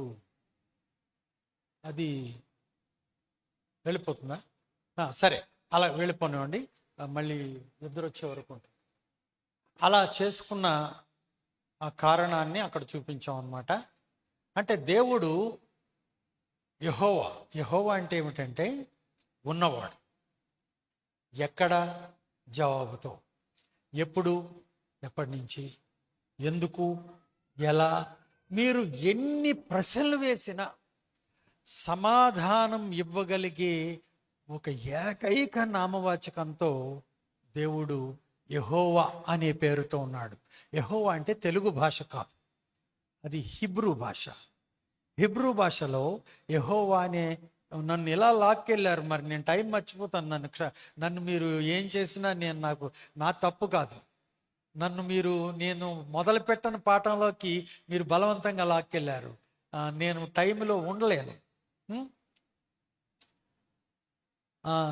యెహోవా అనే పేరు హెబ్రీ భాష, తెలుగు కాదు. ఆ భాషలో ఆ పేరుకి అర్థం ఏమిటంటే, బైబిల్ చదివే PhD level professors, Christian professors ఇది అని ఖచ్చితంగా చెప్పలేరు. అంత కష్టమైనటువంటి గ్రామటికల్ స్ట్రక్చర్లో ఉంది ఆ నామవాచకం. అది హెబ్రీ భాషలో నేను అనేస్తున్నావు. సో నిన్ను అంటి ఆవరించి ఆకాశమంత విస్తీర్ణంలో దేవుడు వ్యాప్తుడై ఉన్నాడు. సమస్తాన్ని వ్యాపించి అంటి ఉంటే తప్ప ఈ చైతన్యం ఈ వస్తువుకి రాదు. ఇది ఒక జడ పదార్థం. ఈ జడ పదార్థానికి ఇదిగో చైతన్యం. జడము ప్లస్ చైతన్యం, మనిషి, జీవి, అది. కనుక జడము వస్తువు, దానికి చైతన్యం ఇచ్చేదే దేవుని ఆత్మ, దేవుడు. కనుక దేవుడు చైతన్యుడు, మనుష్యుడు ఆ చైతన్యాన్ని అనుభవిస్తూ జడమే చైతన్యంగా కనిపిస్తున్న ఒక భ్రాంతి వస్తువే మనిషి. కనుక ఇలా మనం చూస్తే అలాంటి దేవుడు ఒక ఆయన ఉన్నాడు. ఆ ఉండడం అనే మాటకి ఎప్పటి నుండి అనేదానికి నువ్వు చెప్పలేవు, ఎప్పటి వరకు అనేదానికి నువ్వు చెప్పలేవు. ఆ రెండంచుల వివరణ తెలియకుండా ఎవరైనా ఉంటే అది మీ తాత అయినా యెహోవాయే, అది మీ ఇంట్లో కుక్క అయినా యెహోవాయే. ఆ రెండు గుణాలు ఉంటే అది మీ ఇంట్లో కుక్క అయినా యెహోవాయే. ఒకవేళ దానికి ఒక పుట్టుక, దానికి ఒక మరణం, అంతం కానీ ఈ విశ్వంలో ఉన్న ఏ గొప్పదానికి ఉన్నా అది యెహోవా కాదు, అది యెహోవా కాదు, అది యెహోవా కాదు. అర్థమైందా? అలాంటి దేవుడు అంతటా ఉండడాన్ని బట్టి ఇంత మహావిశ్వానికి ఇన్ని క్యాలిక్యులేషన్స్, ఇన్ని మ్యాథమెటికల్ క్యాలిక్యులేషన్స్, ఇన్ని సైంటిఫిక్ అప్లికేషన్స్, ఇంత ఫిజిక్స్, కెమిస్ట్రీ, ఇంత విశ్వవ్యాప్తంగా అప్లై చేసినందుకు అతడు సర్వజ్ఞాని. వీటిని చేతిలో ఒక చిన్న గోళీలా ఈ విశ్వాన్ని అలా చైతన్యింపచేస్తున్నందుకు అతడు సర్వశక్తి. ఆ సర్వశక్తిని ఇప్పుడు మళ్ళీ ఒకసారి రిపీట్ చేయండి. ఆ సర్వశక్తిని ప్రయోగించి ఆయనలో నుండి చైతన్యాత్మను అనుగ్రహించి తనకి కావలసిన తన స్వరూపంలో ఒక కొడుకుని నిర్మించుకున్నాడు.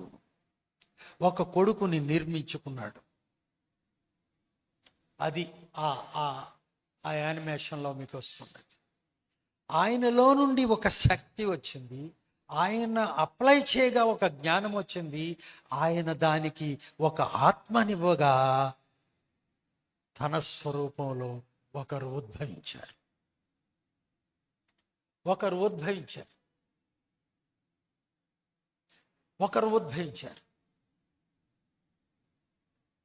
తెలుస్తుందా? చివరి వాళ్ళకు కూడా తెలుస్తుందా? అలా ఉద్భవించారు.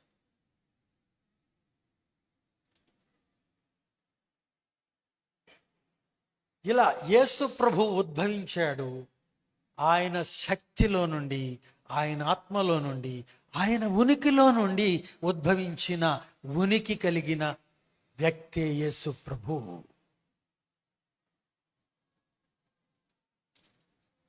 ఇది భూమి మీద క్రైస్తవులు ఎవరైనా అంగీకరిస్తారా? ఉనికికి ఆరంభం తెలియకపోతే అది యెహోవా. యెహోవా యొక్క ప్రభావంతో ఒక ఆరంభం కలిగిన ఉనికితో ఆరంభమైతే యేసుక్రీస్తు. ఇది ఎవరైనా అంగీకరిస్తారా? ఏ క్రైస్తవులైనా. కానీ నీ బైబిల్లో రాసింది మొదటి కొలస్సై పత్రిక 1వ అధ్యాయము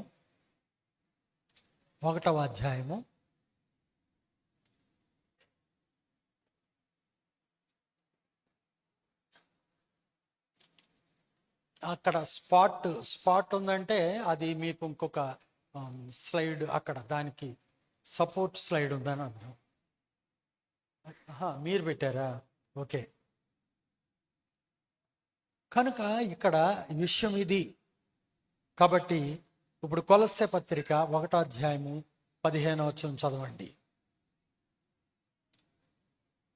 మీరు ఇంగ్లీష్లో ప్రొఫెసర్స్ కావచ్చు, తెలుగులో ప్రొఫెసర్స్ కావచ్చు, లాటిన్లో ప్రొఫెసర్స్ కావచ్చు, మీకు ఏ భాషలో మీరు ప్రొఫెసర్స్ అయినా మీ నాలెడ్జ్లోంచి అక్కడ ఏముందో చెప్పాలి.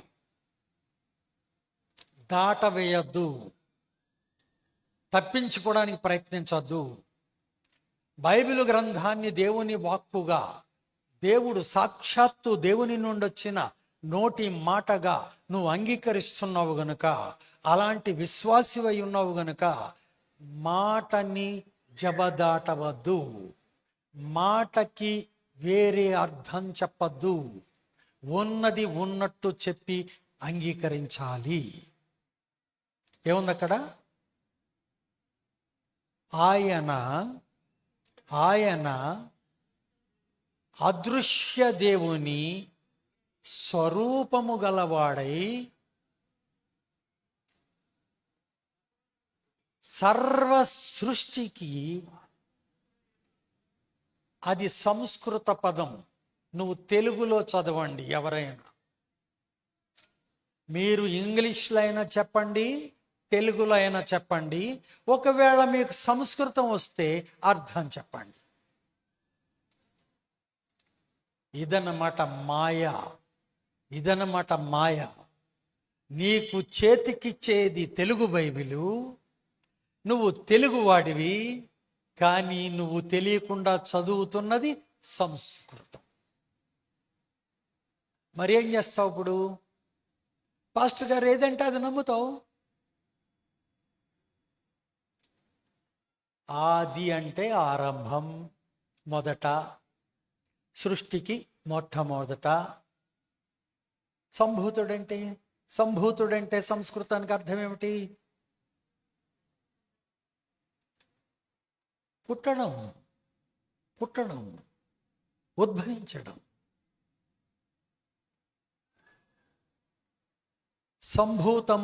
సంభూతము అని మీరు గూగుల్ సెర్చ్లోకి వెళ్ళి సంభూతము అని టైప్ చేస్తే మీకు క్లియర్గా తెలుగులో పుట్టడము అని వచ్చేస్తుంది.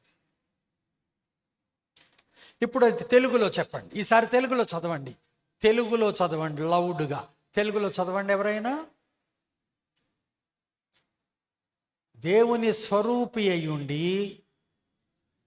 సర్వ సృష్టికి ఆది అన్నదాన్ని మొదట అని చదవండి, లేకపోతే ఆరంభం అని చదవండి. మొదట పుట్టినవాడు ఎవరు? యేసు ప్రభు. ఇంకా చదవండి. ఎలా అనగా, ఎందుకంటే ఎలా అంటే విషయం చెప్పాడు, చదువుకోండి సార్. ఎలా అనగా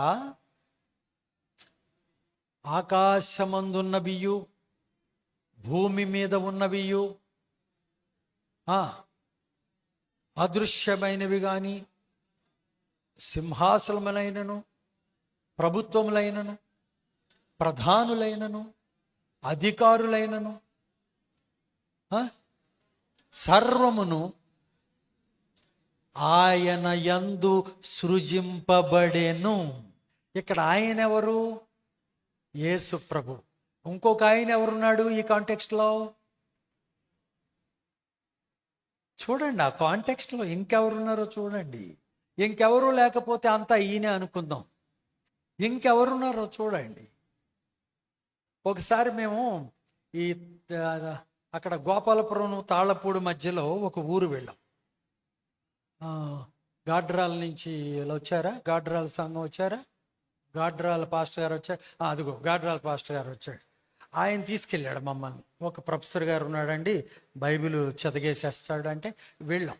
వెళితే ఆయన ఈ మాట కన్నాడు, చంద్రబాబు నాయుడు ద్వారా ఈ రోడ్డు వేయబడింది అన్నాను అనుకోండి. అంటే ఇప్పుడు చంద్రబాబు నాయుడు వేశాడనాలా, లేకపోతే చంద్రబాబు ద్వారా ఇంకెవడో వేశాడనాలా అని అడిగాడు. అంటే తెలివితేటలు అలా పనిచేస్తూ ఉంటాయి. వెరీ గుడ్, మంచిది. కానీ చంద్రబాబు ద్వారా రోడ్డు వేయబడింది అన్నాం అనుకోండి, తెలుగు వచ్చినవాడు ఎవడో అలా మాట్లాడ్డు. తెలుగు వచ్చినవాడు ఎవ్వడో అలా మాట్లాడ్డు. చంద్రబాబు సమక్షంలో వేయబడిందనో, చంద్రబాబు వేయించాడనో చెప్తారు. చంద్రబాబు ద్వారా వేయబడింది అని ఎవ్వరు అనరు. అర్థమైందా? ద్వారా వేయబడింది అనే ఆ పొజెసివ్, అది ఏమిటది, ప్యాసివ్ వాయిస్లో చెప్పడం వేరే సందర్భాల్లో చెబుతారు, తెలుగులోను ఇంగ్లీష్లోను. ఇలాంటి చోట చెప్పబడదు.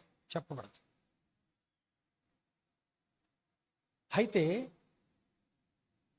ఆయన చంద్రబాబు ద్వారా వేయబడి, ద్వారా అనే మాట వచ్చినంత మాత్రాన్న మీరు యేసు ప్రభు ద్వారా ఎవరో సృష్టి చేశారని చెప్పక్కర్లేదు అన్నాడు. అంటే అప్పుడు యేసు ప్రభు ఎవరు? ఈ పై మాటలో యేసు ప్రభు ఎవరు?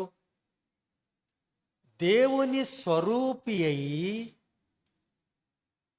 దేవుడు సృష్టించుకున్న సృష్టికి మొదట పుట్టిన వ్యక్తి. ఈయన ద్వారా సృష్టికి మొదట పుట్టాడు అన్నాడుగా. ఇప్పుడు దేని గురించి చెప్తున్నాడు? తర్వాత పుట్టిన సృష్టి గురించి చెప్తున్నాడు. అప్పుడు సృష్టిలో ఉన్న సమస్తము, సర్వము ఈయన ద్వారా పుట్టింది అన్నాడు కదా. అప్పుడు అసలోడు ఉన్నాడా ఈ కాంటెక్స్ట్లో? అసలోడు అంటూ ఒకడు ఉన్నాడా? ఇప్పుడు మీకు అర్థమయ్యేలా, అతనికి అర్థమయ్యేలా చెప్తాను వినండి.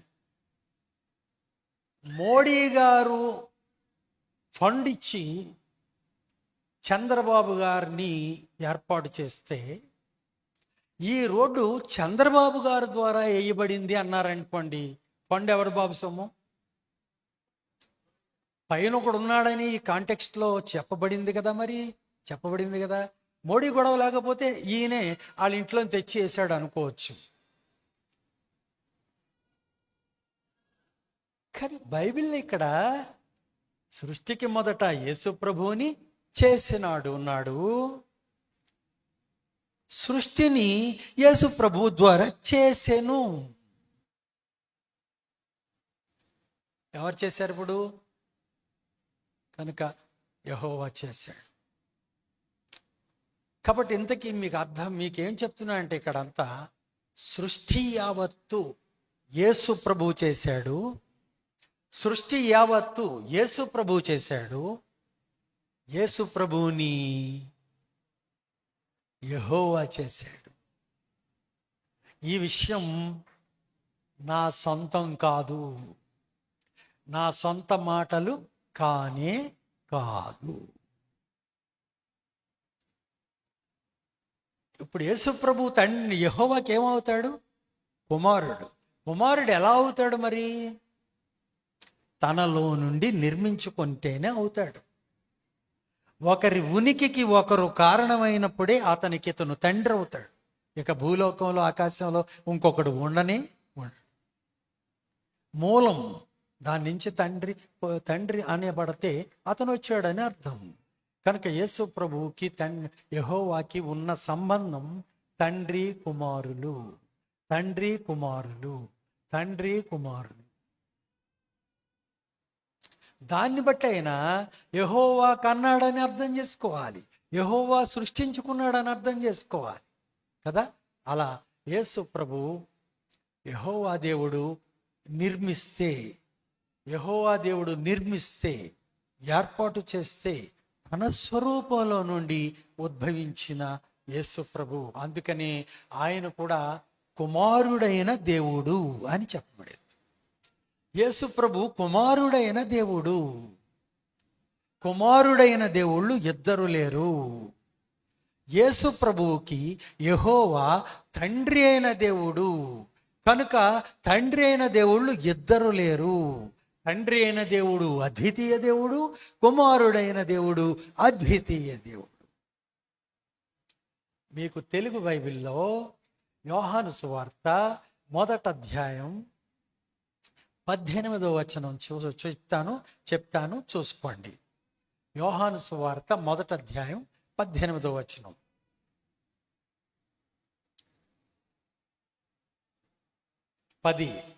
టైం 10. నేను ఒక పని చేస్తానే, నేను చెప్పుకుంటా పోతూ ఉంటాను, మీరు సైలెంట్గా అలా చేయి చూపించండి, టైం అయిపోయిందండి అని. నేను కట్టేయకపోతే అడగండి. మీరు కొద్దిగా నాకు ఇలా చేయి చూపించండి, నేను కట్టేయకపోతే అడగండి.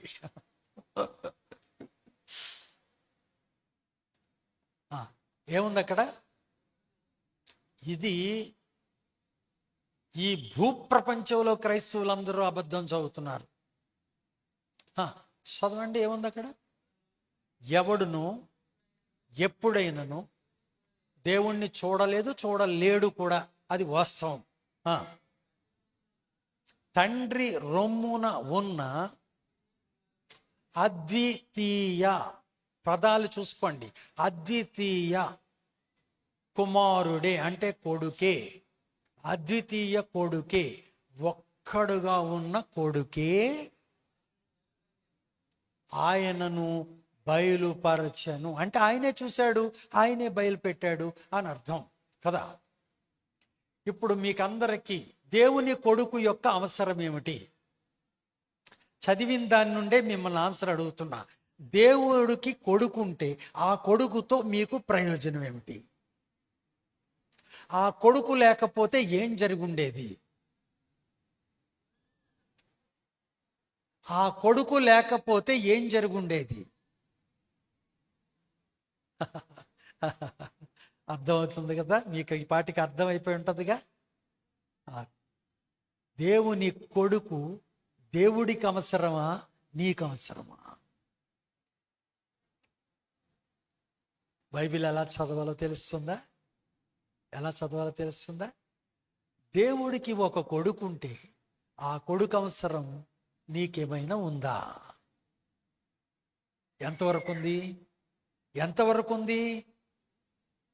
ఎంతవరకు ఉంది? భూమి మీద ఎంత గొప్ప నరుడైనా ఒక మనిషి పుడితే దేవుడికి కొడుకు లేకపోతే, కొడుకు నీకు తెలియకపోతే నీ బ్రతుకేమిటి?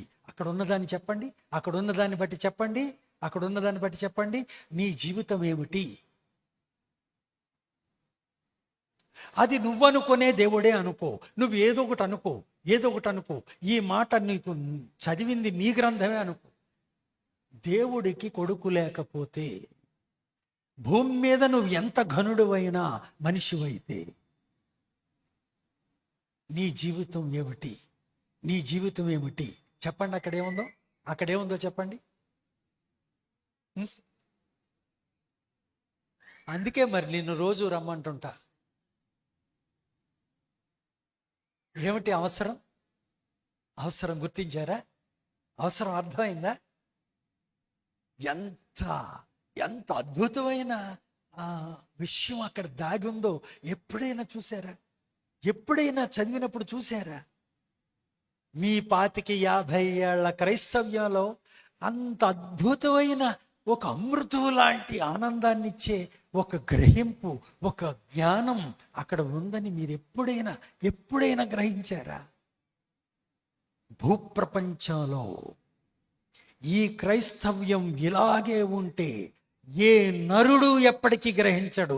గ్రహించకుండా చేయడానికే కంకణం కట్టింది ఈ క్రైస్తవ్యం సాతాను చేతిలో ఆయుధమై. తెలుసా? చదువుచున్నారు గాని, గ్రంథాన్ని చదువుచున్నారు గాని,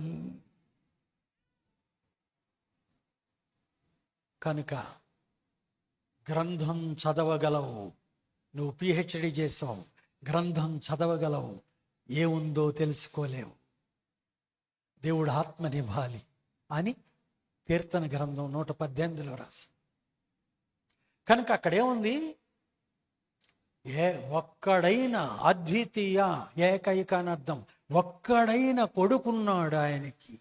భూమి మీద ఎక్కడ ఈ భూలోకంలో దేవుణ్ణి చూసినాడు లేడు, దేవుణ్ణి ఎరిగినవాడు లేడు, దేవుడు ఎరగబడిన వాడు లేడు, ఉండడానికి వీరు లేదు. కానీ ఆయనకొక్క కొడుకున్నాడు. ఆ కొడుకు మాత్రమే ఎరుగును, ఆ కొడుకు మాత్రమే ఎరుగును, ఆ కొడుకు మాత్రమే ఒకడికి దేవుణ్ణి ప్రత్యక్షపరుచును. ఇది గుర్తుపెట్టుకోండి అందరూ, ఇది గుర్తుపెట్టుకోండి అందరూ, ఇది గుర్తుపెట్టుకోండి అందరూ. ఒక్కసారి పైకి రండి, ఒక్కసారి పైకి రండి. ఇంకా నేను వెళ్ళిపోతున్నా, నా ట్రెండ్లోకి నేను జారిపోతున్నా. మెల్లిగా నేను తెలియకుండా నా ట్రెండ్లోకి నేను వెళ్ళిపోతున్నా. మీ కొంపలు అంటుకుపోతాయి. నా ట్రెండ్లోకి నేను వెళ్ళిపోతున్నా. సిలువ, సిలువలో సాగింది యాత్ర, కరుణామయని పాత్ర. ఎవరి కోసమో? ఈ జగతి కోసమే, ఈ నరుల కోసమే. సిలువలో సాగింది యాత్ర, కరుణామయని దయగల పాత్ర. చెల్లుమని కొట్టింది ఒకరు, ఉమ్మింది ఒకరు. చెల్లుమని కొట్టింది ఒకరు, తన మోము పైన ఉమ్మింది ఒకరు. ఎవరి కోసమో? ఈ జగతి కోసమే, ఈ నరుల కోసమే.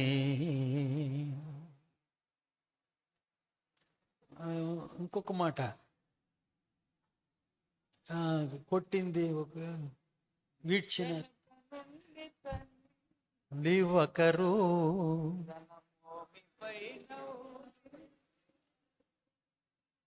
కొరడాలు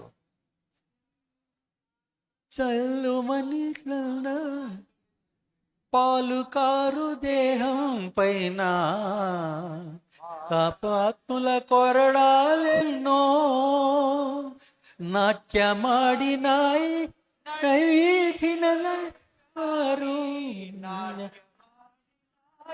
నడివీధిన నడిపారు, నోరు తెరువలేదాయే,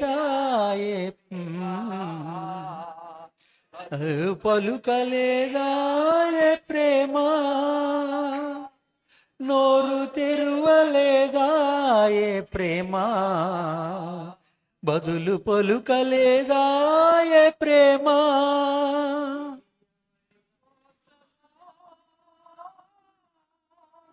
ఈ నరుల కోసమే, ఈ జగతి కోసమే.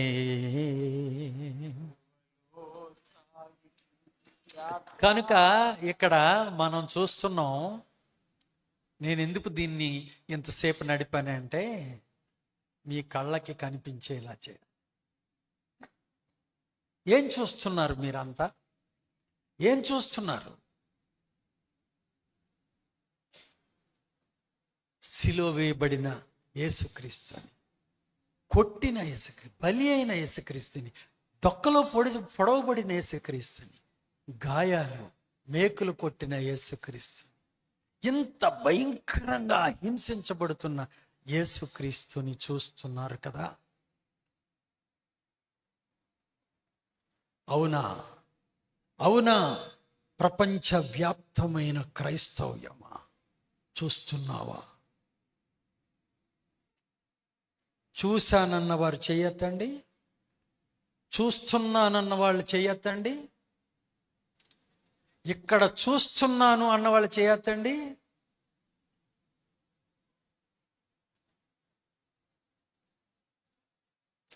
మీరెవ్వరూ చూడలేదు, మీరెవ్వరూ చూడలేదు చూడలేదు చూడలేదు. ఏం కనిపించింది మీకు? ఏం చూశారు మీరంతా? డొక్కలో పొడిచిన క్రీస్తుని చూశారా? రండి, బలంగా ఉన్న వాళ్ళు నలుగురు రండి, కొట్టండి, చితక్ కొట్టండి. మళ్ళీ రేపొద్దుట తెనాలి వెళ్తానంటే కూడా శవం అయిపోవాలి. రేపు రాత్రికి కూడా తెనాలి వెళ్ళడానికి వీల్లేదు. కొట్టండి, వచ్చి కొట్టండి. ఎవరిని చూస్తున్నారు మీరు? ఏం కనిపిస్తుంది? యేసుప్రభు అన్నాడు, కళ్ళుండి చూస్తున్నామన్న మీరందరూ పుట్టి గుడ్డోళ్ళు అయిపోతే ఎంత బాగుండురా అన్నాడు. ఏం చూస్తున్నారు మీరు? ఏం కనిపిస్తుంది?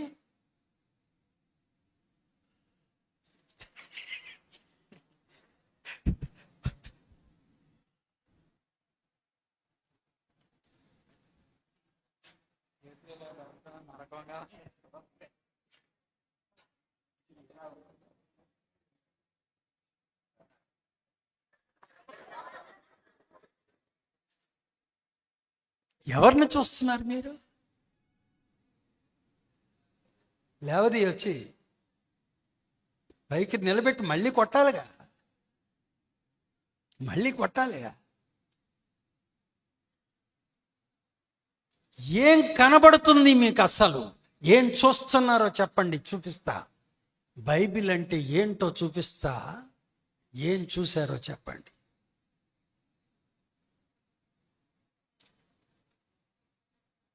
సిలువేయబడుతున్న క్రీస్తునేనా మీరు చూస్తున్నారు? అంతేనా?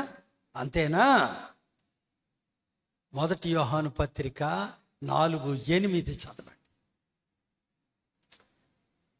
కళ్ళు తగలడిపోను, మీ కళ్ళు గెద్దల పొడి చెయ్య, మీ కళ్ళు రాబందులు ఎత్తుకుపోను. ఏం చూస్తున్నారు మీరంతా? దేవుడు ప్రేమస్వరూపి.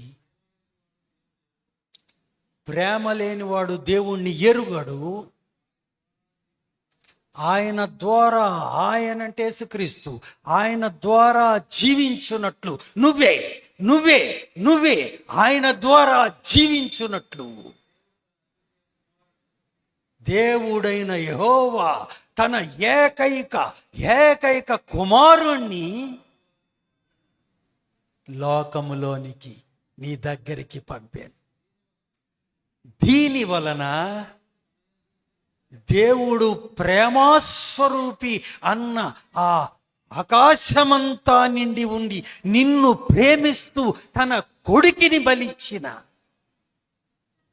తన కొడుకుని కసాయ వాళ్ళ చేతులకిచ్చి వాళ్ళ కళ్ళు గప్పి ఆయనకి గాయాలు చేయించాడు. అందుకనే చంపితే చచ్చిపోయిన చావు కాదదని చెప్పాను. మనుష్యులు చంపితే చనిపోలేదని చెప్పాను. వ్యాధి వస్తే మరణం వచ్చి మరణించలేదని చెప్పాను. నీ కొరకు యెహోవా శిక్షిస్తే మరణించాడు. అందుకని మరణం దినం, ఇది మరణ దినమని సంతోషిస్తే మరణం ఎవరికైనా వస్తుంది. నీ కొరకు బలై నీకు రక్షణ తెచ్చిన, నిత్య జీవము తెచ్చిన, నీ బ్రతుక్కి ఒక జీవాన్ని ప్రసాదించి దేవుడితో సమానం చేస్తున్న ఈ మహాయజ్ఞ దినమిది. మహాయజ్ఞమైన దినము. భూమి ఆకాశాల సర్వ సృష్టి చీకటి కమ్మి యేసు ప్రభు ప్రాణాలు తీసి నీకు అర్పిస్తుంటే, నీ కొరకు అర్పిస్తుంటే జరిగిన మహాయజ్ఞ దినమిది. మహాయజ్ఞ దినమిది.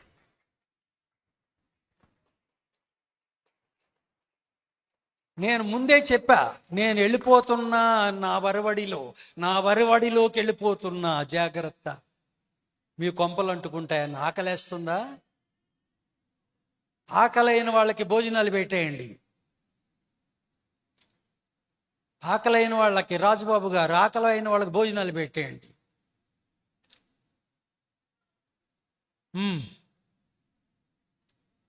కనుక ఆ మహాయజ్ఞం కిరాతకుల చేతికి అప్పగిస్తే, కొట్టు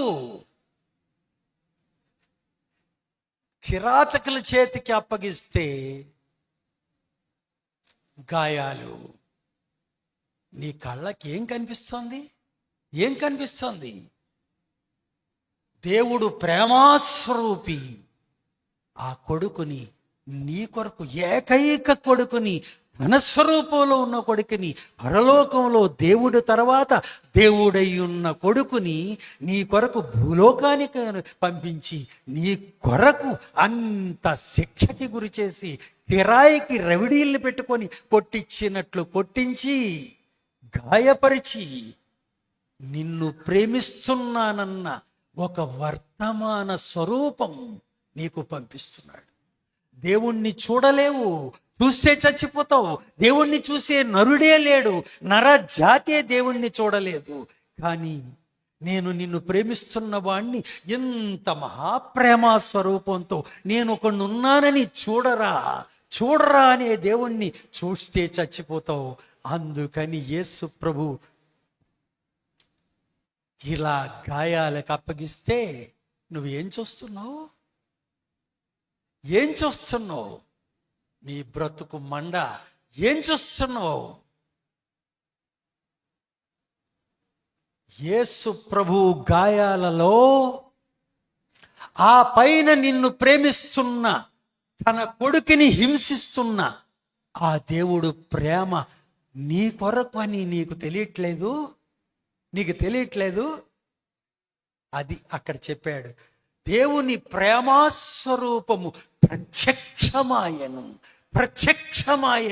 నాకు కళ్ళు, నాకు ఏమీ లేకపోయినా కనిపించేలా ప్రత్యక్షమాయను. యేసు ప్రభు దేహాలో పడుతున్న వేదన, ఆ గాయాలలో ఒక కుమారుడు బాధపడుతుంటే